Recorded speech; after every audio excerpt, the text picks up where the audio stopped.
Mesdames, Mesdemoiselles, Messieurs, bonjour. Je vous remercie donc c'est une nouvelle année qui s'annonce à tous meilleurs feux, santé surtout. Je vous remercie d'être autant d'abonnés sur ma chaîne. Vous me faites le plus grand bien. Continuez, continuez, et je serai ravi. Envoyez-moi des petits messages, hein, même des messages pas odieux quand même, mais des messages un peu gênants. Ça ne me dérange pas, hein.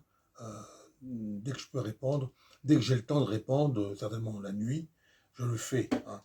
Maintenant, je vais vous parler je vous fais une petite conférence 10 minutes à peu près, sur un grand personnage de la fin du 15e. Vous savez, fin du 15e, on est au début de la Renaissance, donc bon, c'est encore un peu biscornu, hein. Bon, il y a encore il y a le royaume de France, il y a des duchés, duché de Normandie, duché de Bretagne, duché d'Aquitaine, etc. Donc, qui ne sont pas encore rattachés à la France. Mais là, je vais vous parler d'une grande dame qui s'appelle Anne de Bretagne. Anne de Bretagne. Alors, il faut dire que à cette époque, fin du 15e et début du 16e siècle, euh, il y a trois femmes qui sont importantes et qui ont façonné la France d'une façon extraordinaire. Elles sont trois. La première, c'est Anne de Beaujeu, ou Anne de France, née en 1461 et morte en 1522. C'est la fille du roi de France Louis XI et de Charles de Savoie. Elle, elle est très importante parce que elle va être régente de France lorsque Charles VIII, elle est la sœur de Charles VIII aussi, hein, attention, du roi Charles VIII. Lorsque Charles VIII sera jeune, elle sera régente du trône du royaume de France. Donc un personnage quand même très important. Alors Anne de Bretagne, la deuxième. Anne de Bretagne est née en 1477, elle est décédée la pauvre en 1524. Elle est morte de la gravelle, je vous en parlerai tout à l'heure. Elle s'est mariée trois fois, dont une fois qui n'a pas été consommée car les époux étaient loin l'un de l'autre. La deuxième fois avec Charles VIII, la troisième fois avec Louis XII. Je vous en parlerai tout à l'heure. Maintenant, la troisième, c'est sa fille qu'elle a eue avec Louis XII, qui s'appelle Claude de France. Ah, Claude de France. Elle s'est mariée avec qui? Ben, avec François Ier. Et elle a eu des enfants, dont le fameux Henri II, qui se mariera avec Catherine de Médicis et qui aura trois fils. Le quatrième, s'il n'avait pas été tué par son frère Henri III, il aurait été également roi de France, me semble-t-il. Donc l'un, c'est François II, hein, qui était marié avec la fameuse Marie Stuart. Le deuxième, c'est Charles IX. Et le troisième, c'est Henri III. Voilà. Donc, Anne de Beaujeu, Anne de Bretagne et Claude de France. Ce sont les trois héritières, oui, héritières, qui ont véritablement fait la France. Vous verrez pourquoi elles ont fait la France, mais surtout Anne de Bretagne et sa fille Claude de France. Alors, Anne de Bretagne.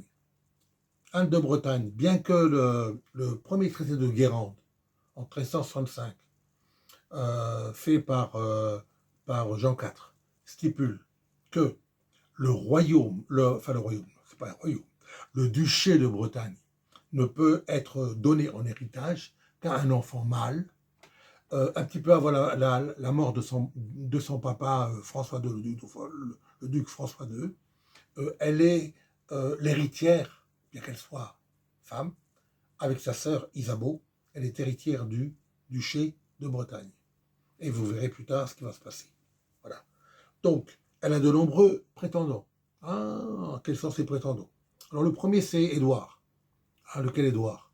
Alors, le prince de Galles, le fameux fils d'Édouard IV, roi d'Angleterre, 1461-1483, qui est, malheureusement, elle est morte d'une pneumonie.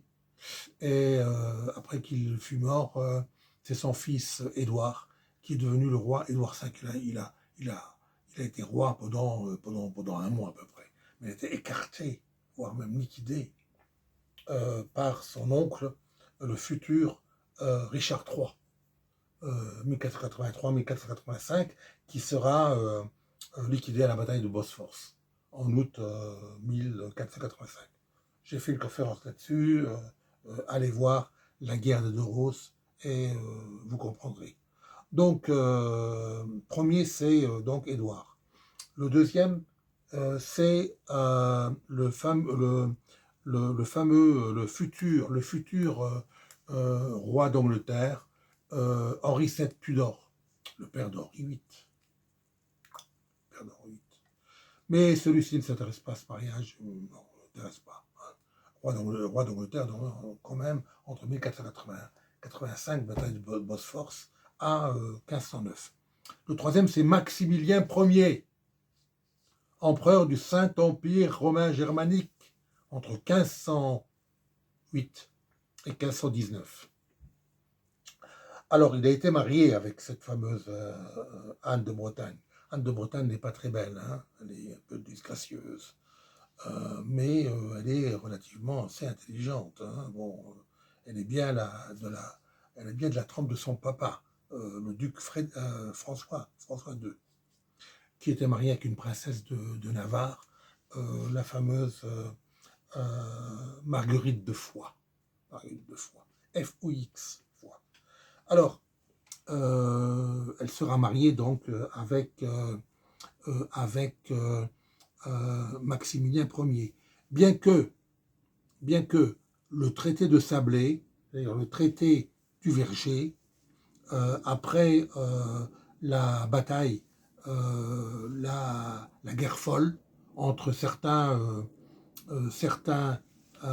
aristocrates bretons en mal de grâce et en mal de reconnaissance, qui ont fait la guerre au roi Charles VIII, bien que le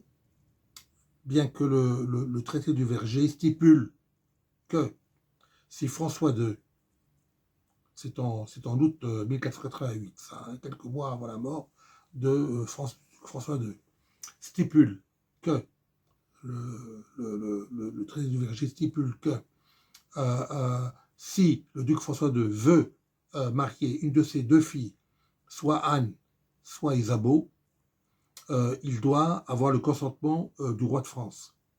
Malgré cela, vous verrez, j'expliquerai par rapport au mariage, je vous expliquerai, là je suis au prétendant, hein, donc je vous explique ça rapidement. Donc allez, passons, Maximilien Ier, c'est le troisième. Le quatrième, c'est Alain d'Albret, le fils de Jean d'Albret, mais elle a un dégoût pour cet homme, et elle refuse absolument de se marier avec lui. Le cinquième, c'est lui, hein, le fameux Louis d'Orléans, son cousin germain, hein, ils sont consanguins. Voilà, elle se mariera également avec lui, hein, le fameux Louis XII. Hein, voilà, c'est ça le troisième et dernier mariage. Elle mourra tellement elle sera épuisée par les maternités et par les fausses couches, le pauvre. Donc là, on est au cinquième. Sixième, c'est Jean d'Albon, ou Jean de Chalon, pardon, Jean de Chalon. Jean de Chalon qui est le prince d'Orange. Et le dernier, c'est Édouard, un autre Édouard Stafford, duc de Buckingham, 1478-1522. Alors, ces mariages. Premier mariage avec Maximilien. Alors, bien sûr, je répète encore une fois que le fameux traité du Verger stipule que le duc de Bretagne, François II, ne peut marier sa fille sans consentement du roi de France. Mais dès 1486, les pourparlers pour le mariage commencent.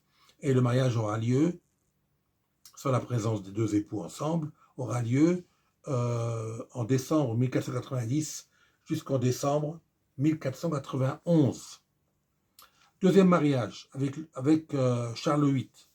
Pourquoi avec Charles VIII? Parce que Charles VIII, il n'accepte pas que le mariage ait eu lieu sans son consentement. Il n'est pas d'accord. Donc il poursuit cette fameuse Anne de Bretagne. Il la poursuit jusqu'à Rennes. Elle s'est réfugiée à Rennes. Donc, il fait le siège de Rennes, de la ville de Rennes, et au bout de 2 mois, la pauvre, voyant aucun secours arriver, ni de son premier mari, Maximilien d'Autriche, ni d'un autre, de qui que ce soit d'autre, euh, d'un de ses prétendants, par exemple, personne ne vient, donc elle se rend au bout de 2 mois et se marie avec le fameux Charles VIII. Elle aura 6 enfants avec Charles VIII. 6 enfants. Et de nombreuses fausses couches. Donc le pauvre Charles VIII meurt d'une façon accidentelle. En 1498, il passe par une porte et il y avait un clou. Dans cette porte, il y avait un clou et il enfonce son front dans le clou. Et il fait c'est lui, il en meurt. Alors, le pauvre, il est mort d'une façon un peu mortelle, d'une façon un peu accidentelle, mais il est mort. Donc elle se marie, troisième mariage en 1499 avec qui? Avec le fameux Louis, duc d'Orléans, qui devient Louis XII. Donc Louis XII est un Valois d'Orléans. Et non pas comme François Ier, un Valois indirect d'Angoulême. Lui, c'est d'Orléans. Il aura 6 enfants également avec lui, dont la fameuse Claude de France, qui se mariera avec François Ier. Elle aura 7 enfants avec lui, dont le fameux Henri II, qui sera euh, roi de France entre 1547 et 1559. Il mourra également accidentellement d'une lance dans l'œil qui lui transpercera le cerveau et il mourra du septicémie très rapidement. Voilà. Donc, alors, pourquoi elle n'a pas laissé, cette fameuse Anne de Bretagne n'a pas laissé le duché de Bretagne aux mains ni de Charles VIII ni de Louis XII, c'est-à-dire aux mains du roi de France, qui voulait s'en accaparer, bien sûr. Mais c'est sa fille, Claude de France, en étant mariée avec le fameux détrousseur de jupons. François Ier, il aimait beaucoup les femmes, il adorait les femmes.